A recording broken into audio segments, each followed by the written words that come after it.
Mari kita bersatu di dalam doa. Bapa dalam surga, kami mengucap syukur atas keberadaan kami. Kalau kami boleh ada sebagaimana kami ada, itu semua karena anugerah Tuhan semata dalam hidup kami. Bapa, berbicaralah pada kesempatan ini kepada masing-masing kami pribadi lepas pribadi. Kami datang merendahkan diri kami, merendahkan hati kami, dan dengan rasa lapar dan haus akan kebenaran firman-Mu. Terima kasih, dalam nama Tuhan Yesus kami berdoa. Amin. Shalom Bapak Ibu Saudara yang terkasih di dalam Tuhan. Happy Easter, selamat Paskah. Saudaraku, hari ini kita merayakan kebangkitan Tuhan Yesus.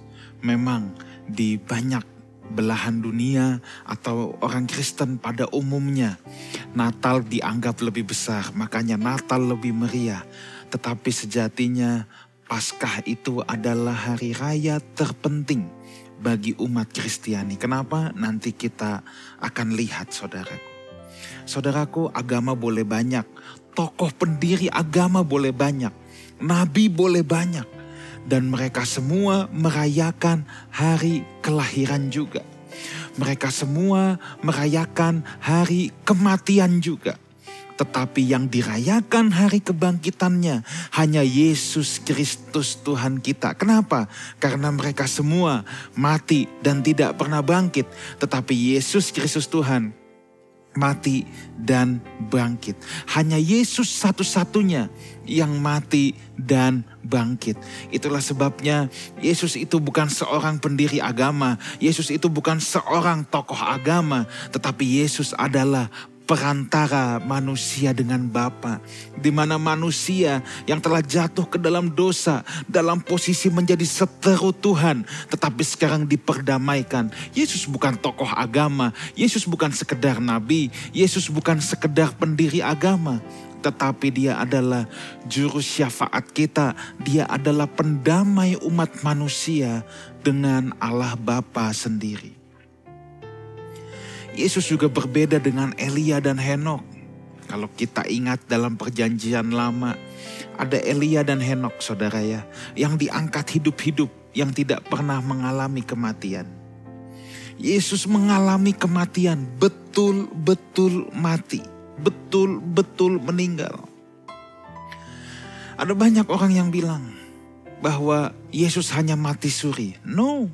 Yesus betul-betul mati, bukan hanya mati suri, betul mati jasmani. Tetapi sekali lagi Yesus mengalami kebangkitan. Elia dan Henok terangkat ke sorga, Yesus juga terangkat ke sorga. Tetapi Elia dan Henok tidak pernah mengalami kematian. Yesus mengalami kematian dan ia dibangkitkan. Itu menandakan bahwa maut memang telah dikalahkan olehnya. Hari kebangkitan Yesus, saudara ya, yang kita rayakan sebagai orang Kristen sebagai hari raya Paskah. Tahukah saudara bahwa Paskah juga merupakan hari raya orang Yahudi, bahkan merupakan hari raya yang terbesar dan terpenting bagi orang Yahudi. Kenapa demikian? Nah, saya harus cerita dulu. Nanti ada korelasinya dengan kekristenan hari ini. Paskah dalam bahasa Ibrani Pesak. Pesak dalam bahasa Yunani Pascha. Ya, ini bukan Pascha vokalis band, saudara ya, tetapi dalam bahasa Yunani Pascha.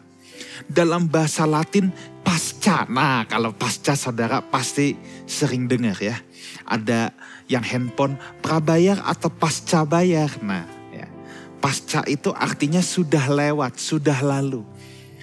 Jadi kalau handphone pasca bayar itu kan artinya pakai dulu, nanti kalau udah lewat baru bayar di akhir bulan apa yang kita pakai. Jadi arti kata pasca, pesak, pasca atau dalam bahasa Latin pasca itu artinya sudah lewat, sudah lalu, sudah terlampaui. Kalau pada sebuah jembatan itu artinya sudah terseberangi. Kalau pada sebuah gunung artinya lerengnya sudah terdaki. Kalau samudra gelombangnya sudah terarungi. Sudah halangan-halangan tantangan sudah terlewati. Kira-kira seperti itu saudara. Itulah sebabnya Paskah menjadi hari raya terpenting bagi orang Yahudi. Bagi orang Israel, sebab itu memperingati keluarnya bangsa Israel dari Mesir, di mana mereka diperbudak 400 tahun lamanya. Saudaraku, bangsa Indonesia dijajah Belanda saja 3,5 abad, 350 tahun. Tetapi orang-orang Israel ada dalam perbudakan, dalam pembuangan selama 400 tahun. Dan keluarnya mereka, terbebasnya mereka dari perbudakan di Mesir itu yang dirayakan sebagai Paskah. Jadi itu semacam merdeka bagi mereka. Nah, ketika Paskah, orang Yahudi itu selalu memakan gulai yang pahit dan roti tidak beragi. Kenapa gulai pahit?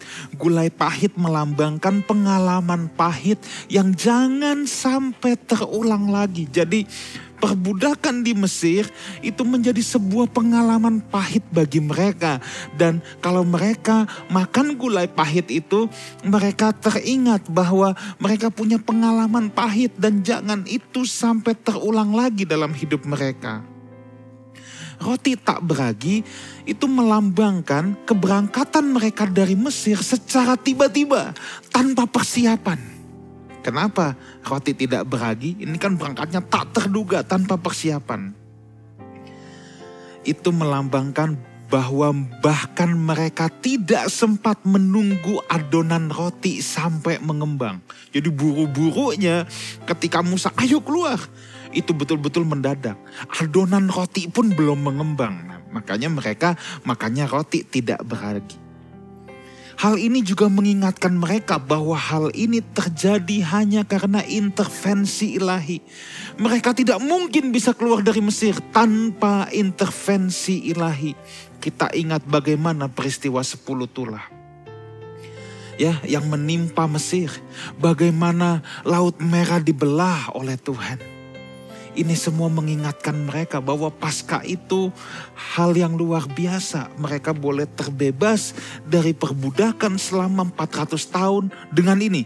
Dengan intervensi ilahi.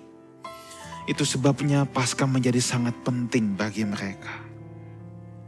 Mari kita buka Alkitab kita dalam 1 Petrus 2 ayat 9 dan 10.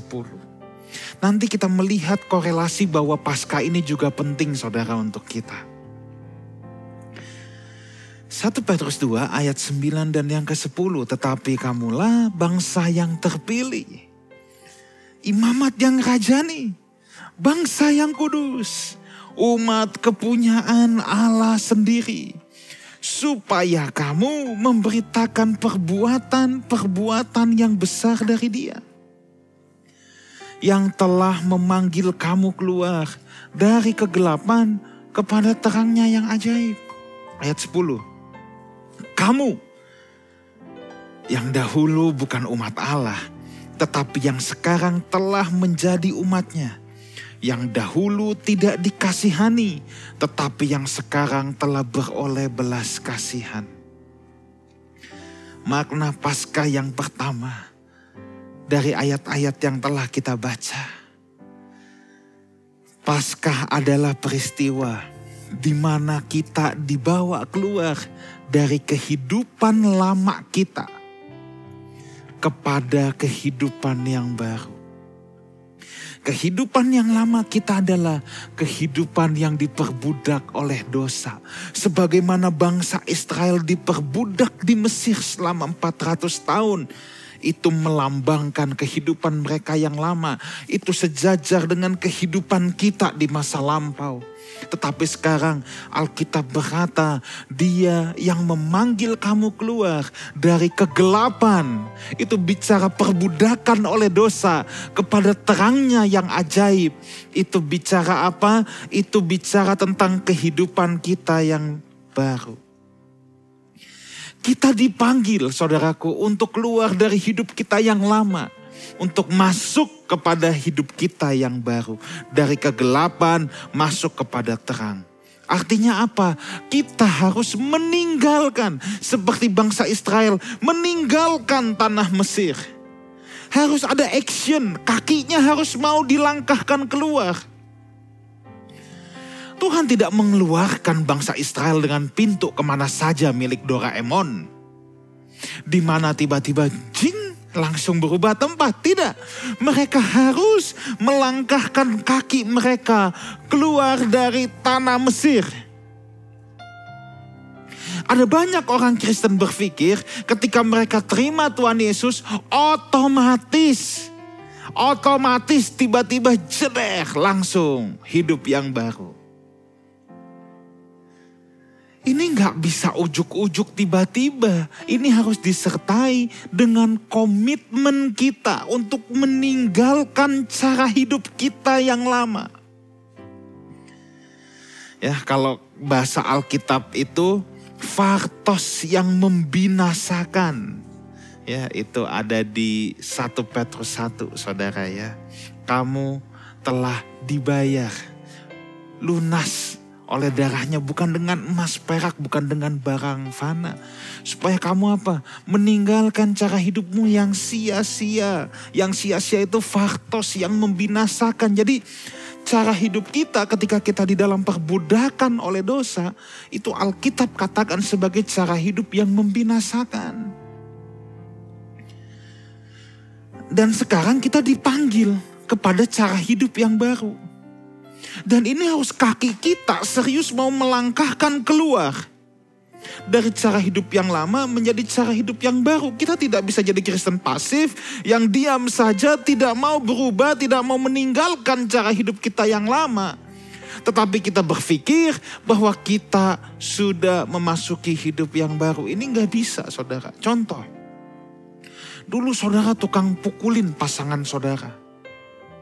Terima Yesus, aku udah hidup yang baru, tapi kegiatan mukulin pasangan tetap. Judi jalan terus, nipu jalan terus, zina jalan terus. Tetapi merasa aku sudah hidup yang baru. Ini halusinasi. Seperti Tuhan menuntun bangsa Israel. Tuhan kasih intervensi ilahi untuk bangsa Israel. Tapi bangsa Israel harus melangkahkan kakinya. Kita juga sama. Tuhan kasih intervensi ilahi. Yaitu apa? Kekuatan yang Tuhan berikan. Kita bisa meninggalkan cara hidup kita yang lama bukan dengan kuat gagah kita. Tuhan berikan kita kekuatan. Ada intervensi ilahi di sana. Ada sesuatu yang Tuhan kerjakan dalam diri kita. Tetapi tidak bisa berhenti sampai di sana. Kita sendiri harus mau melangkahkan kaki kita. Menanggalkan hidup kita yang lama, saudara. Tetapi persoalannya banyak orang Kristen yang ditebus oleh Tuhan.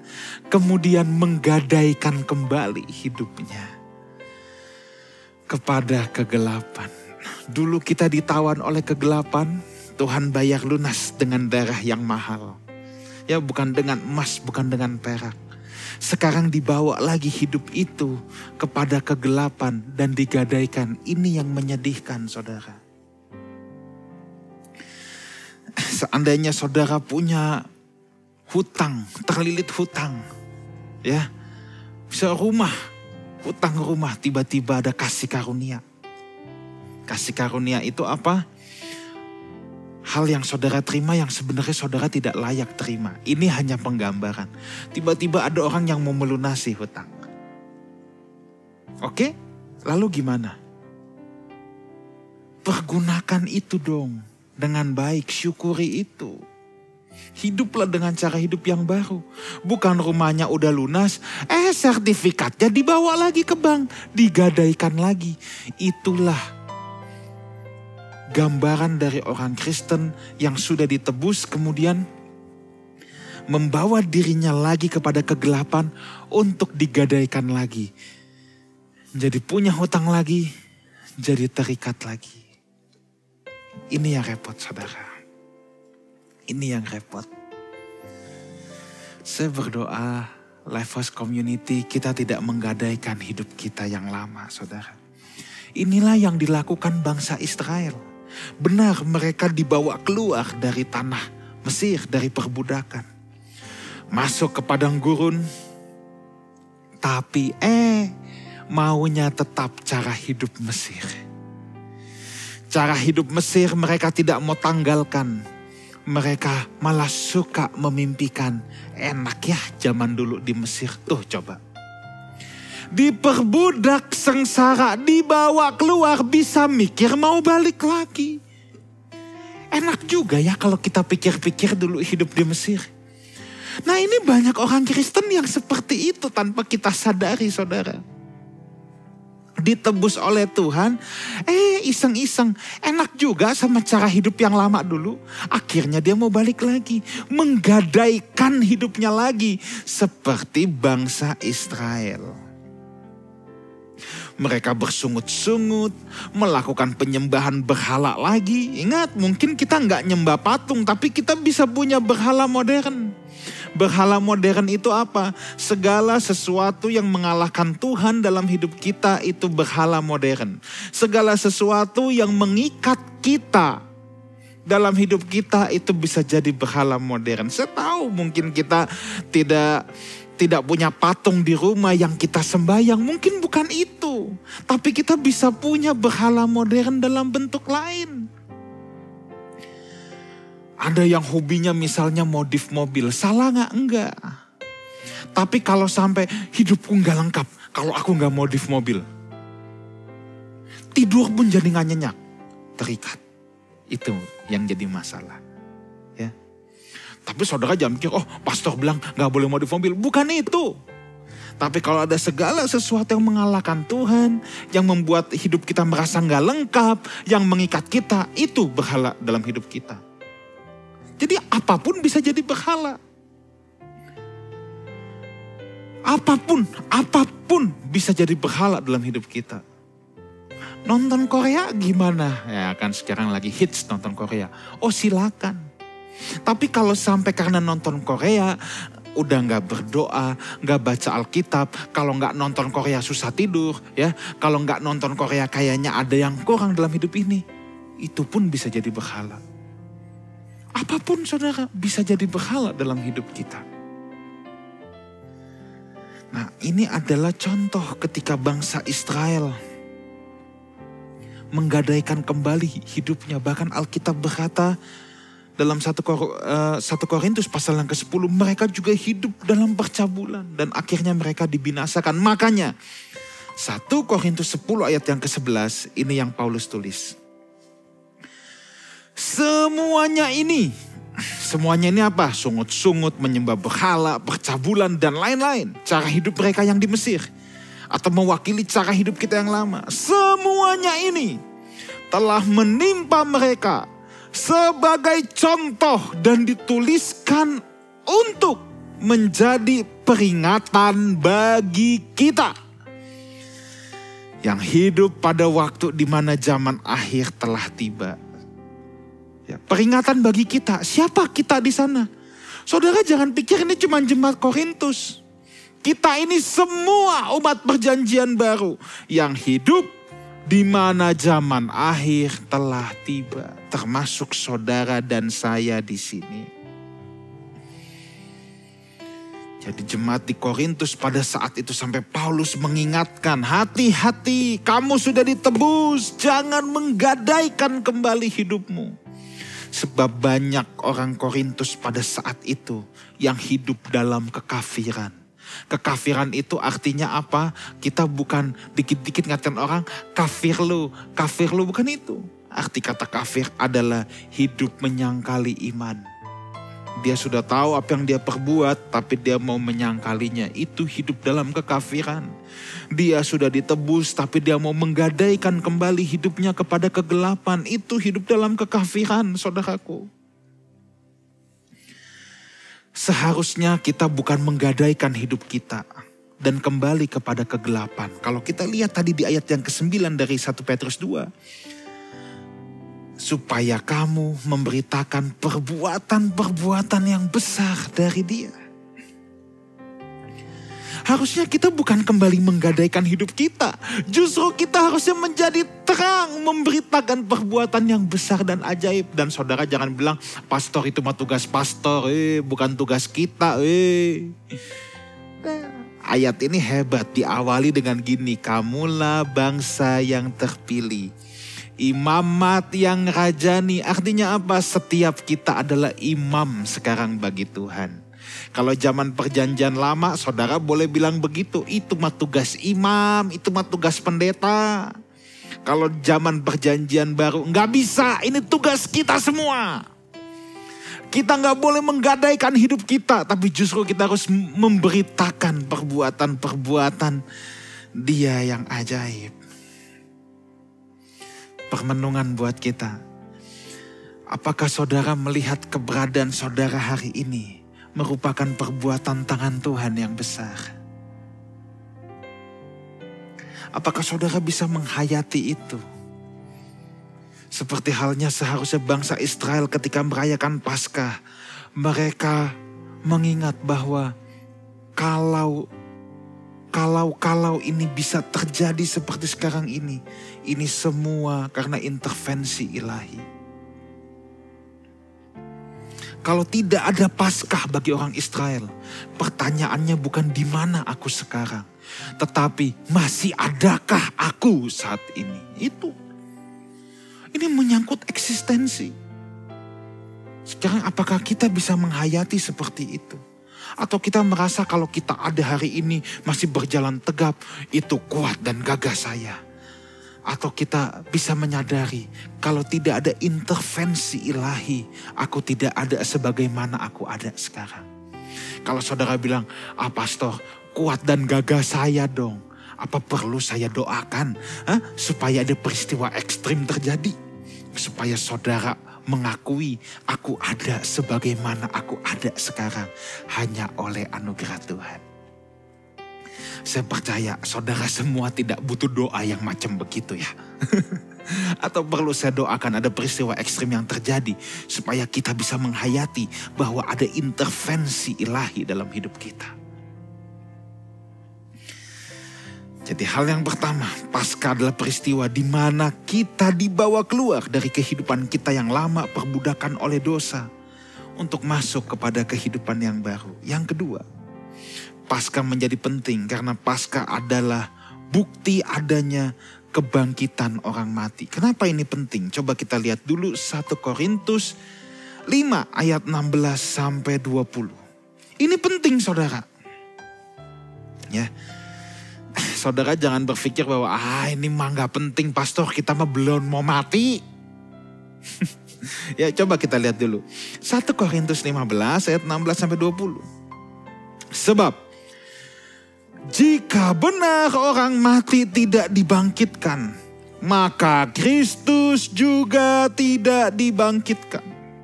17. Dan jika Kristus tidak dibangkitkan, lihat ini, maka sia-sialah, useless, gak ada gunanya, kata Paulus, kepercayaan kamu dan kamu masih hidup dalam dosamu.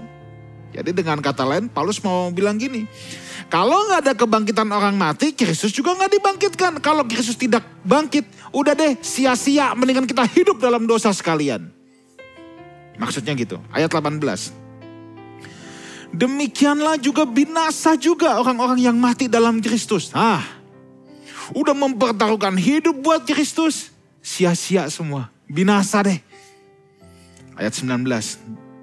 Jikalau kita hanya hidup ini saja menaruh pengharapan pada Kristus, maka kita adalah orang-orang yang paling malang dari segala manusia. Tuh.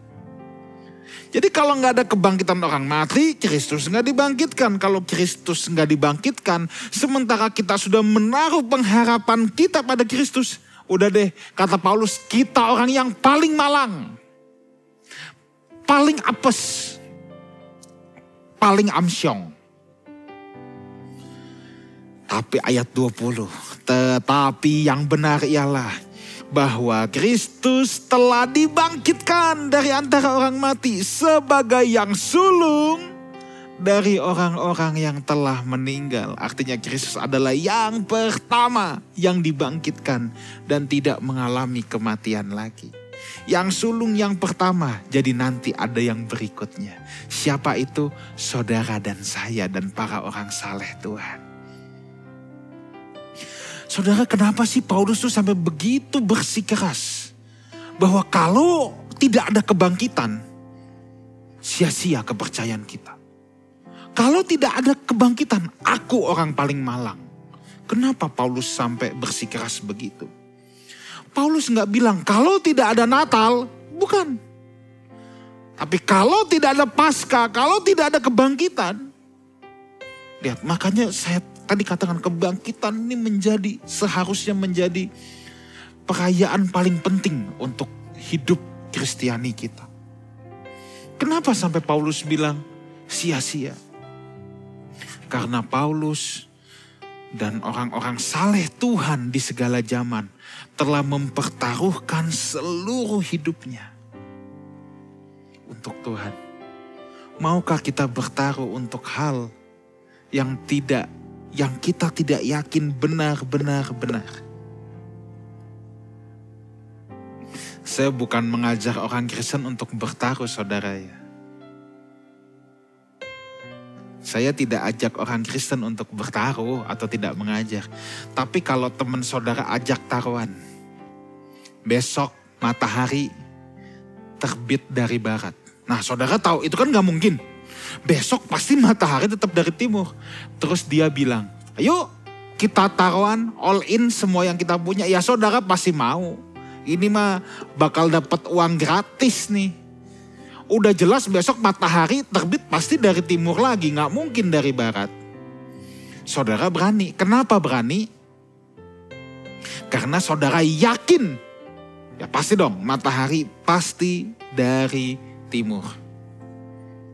Atau ada yang bilang, besok kalau hujan, airnya nggak dari atas, tapi dari bawah hujannya naik ke atas. Nah kan saudara, gila nih orang. Terus dia ajak taruhan lagi, ayo ya, besok ramalan cuaca hujan nih, hujannya dari mana? Kita taruhan, gua bilang dari bawah. Ya saudara pasti sok, dari atas. Nah, kenapa saudara berani? Yakin benar. Tapi kalau nggak yakin, kita nggak mau mempertaruhkan segalanya. Nah, Paulus dan para orang saleh Tuhan yakin. Karena mereka juga saksi bahwa Yesus benar-benar bangkit. Ketika Yesus bangkit, dia menjumpai banyak orang. Bahkan ketika ia terangkat ke sorga, ada banyak yang menyaksikan. Makanya Paulus berani mempertaruhkan segenap hidupnya. Sebab dia tahu ada sesuatu yang Tuhan janjikan. Banyak orang Kristen loh yang tidak yakin bahwa apa yang dijalaninya, apa yang diikutinya adalah benar-benar. Itu sebabnya banyak orang Kristen yang tidak siap untuk menyerahkan hidupnya buat Tuhan. Tidak siap mempertaruhkan segenap hidupnya untuk melayani Tuhan. Di sini bukan berarti daftar sekolah Alkitab, bukan itu saudara. Tetapi kita bisa melayani Tuhan di semua area profesi kita. Tetapi yang membedakan adalah apakah kita bekerja untuk kepentingan Tuhan, untuk kemuliaan Tuhan, atau untuk daging kita, itu masalahnya. Orang yang tidak yakin bahwa Kristus dibangkitkan, bahwa satu hari kelak kita akan dimuliakan bersama Dia, dia tidak akan mempertaruhkan segenap hidupnya untuk melayani Tuhan. Tetapi orang yang yakin, saya percaya ia akan mempertaruhkan segenap hidupnya. Hidupnya adalah melayani Tuhan. Ketika dia bekerja, dia melayani Tuhan di tempat pekerjaannya. Mereka akan stop untuk hidup mencari kepentingan sendiri. Kenapa saya harus sangkal diri dan pikul salib? Kalau ternyata kebangkitan itu gak ada. Loh iya dong. Ngapain jadi Kristen mesti sangkal diri pikul salib? Lebih baik saya hura-hura dong. Saya puaskan daging saya. Tetapi yang benar, kebangkitan itu memang ada. Itulah sebabnya Tuhan mengizinkan Elia dan Henokh diangkat hidup-hidup. Menandakan apa? Memang benar ada kehidupan di belakang langit biru sana. Saya sering bertemu orang yang bilang, kalau udah mati mah udah gak tahu apa-apa. Enggak saudara. Oke, kita sama-sama belum mati kan? Oke, kita belum tahu. Tapi kalau seandainya ada gimana? Ya dulu kan banyak orang tua yang bilang, kalau mati mah kayak tidur aja udah gak tahu apa-apa. Oke, kita sama-sama gak tahu. Bagus kalau tidur. Kalau ternyata ada kehidupan, bagaimana kita tidak mempersiapkan diri, saudara? Tetapi sebagai umat Allah, umatnya Tuhan Yesus Kristus, kita mempercayai memang benar ada. Dengan demikian kematian bukan lagi hal yang menakutkan. Tetapi kematian adalah entry point. Entry point untuk memasuki kehidupan yang sebenarnya. Hal ketiga yang terakhir. Paskah menandakan Yesus adalah pengharapan kita satu-satunya. Paskah menandakan Yesus pengharapan kita satu-satunya.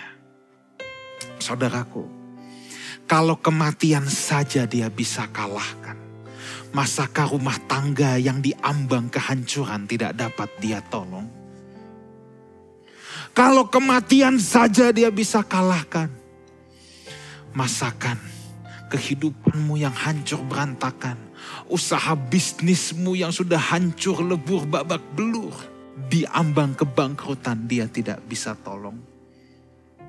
Saudaraku, saya bukan hendak mengarahkan saudara untuk mencari Tuhan, untuk kebutuhan jasmani. Bukan itu poin saya. Bukan itu, tangkap ini baik-baik. Tetapi saya harus memberikan imbangan, saudara. Ya, saya harus memberikan imbangan. Sebab ada Kristen yang selalu minta sehingga hanya menjadikan Tuhan sebagai juru selamat ekonomi, juru selamat sakit penyakit.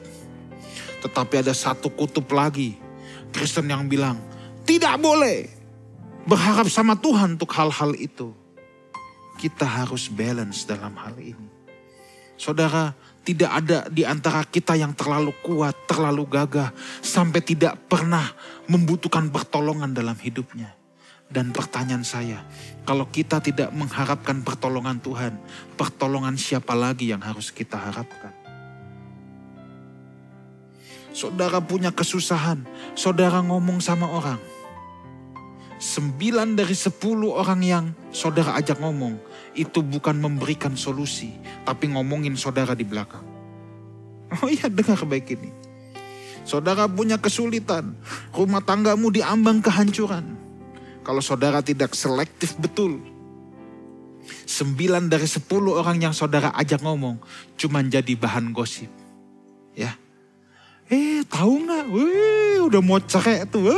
Tuh udah cuman buat omongan begitu-gitu aja. Jadi buat seru-seruan. Makanya kalau mau sharing juga sama orang yang dipercaya, yang dewasa rohani, saudara. Ya. Kalau saudara membutuhkan bantuan pun, berdoa dulu. Harapkan Tuhan, saudara. Kalaulah Tuhan menggerakkan saudara untuk bicara sama orang, pastikan dia dewasa rohani. Pastikan dia bukan tipe orang yang hari ini tolong saudara, nanti loh kita harus jadi orang yang berterima kasih. Tapi bukan yang nanti berapa tahun kemudian, dia tuh gua tolong dulu. Waduh, jangan. Kita jangan jadi orang atau bicara atau minta tolong sama orang-orang yang seperti itu. Apalagi kalau sudah ada kata-kata yang lebih menyakitkan. Anjing aja ditolong bisa terima kasih, dia gak terima kasih. Kalau kita memberikan kebaikan sama orang, gak usah kita ungkit-ungkit. Gak usah kita ingat pun jangan. Tapi kalau kita ditolong orang, budi baik itu harus kita ingat. Tapi kalau kita tolong orang, diingat pun jangan. Diingat pun jangan. Nah, kita harus jadi orang Kristen yang balance, saudara ya. Tentunya pengharapan kita yang paling utama adalah pengharapan akan dimuliakan bersama Tuhan. Kita anak, dia Bapak. Kita dalam kesulitan silakan curhat. Anak mau minta tolong sama Bapak, enggak masalah buat itu. Tapi bukan itu fokus kita mencari Tuhan. Bukan itu fokus kita mencari Tuhan. Fokus kita mencari Tuhan adalah kita mau dimuliakan bersama Tuhan. Kalaulah dalam perjalanan hidup kita ini, saudara ya, ternyata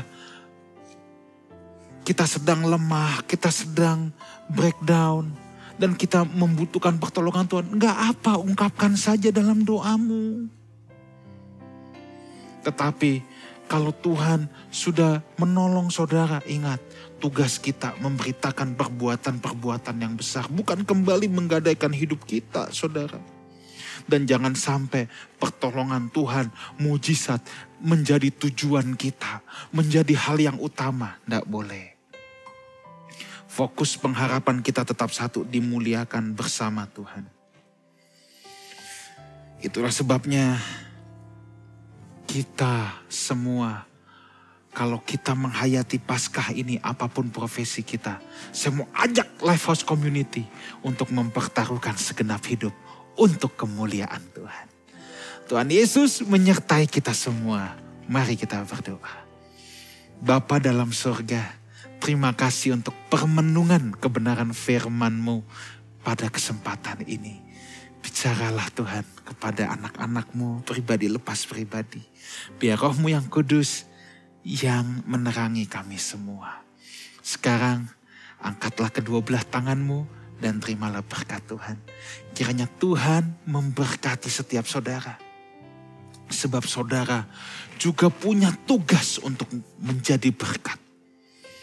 Dan kiranya berkat dari Allah Bapa, cinta kasih karunia dari Tuhan kita Yesus Kristus, dan persekutuan yang indah dan yang manis dengan Roh Kudus menyertai kita semua sampai Maranatha.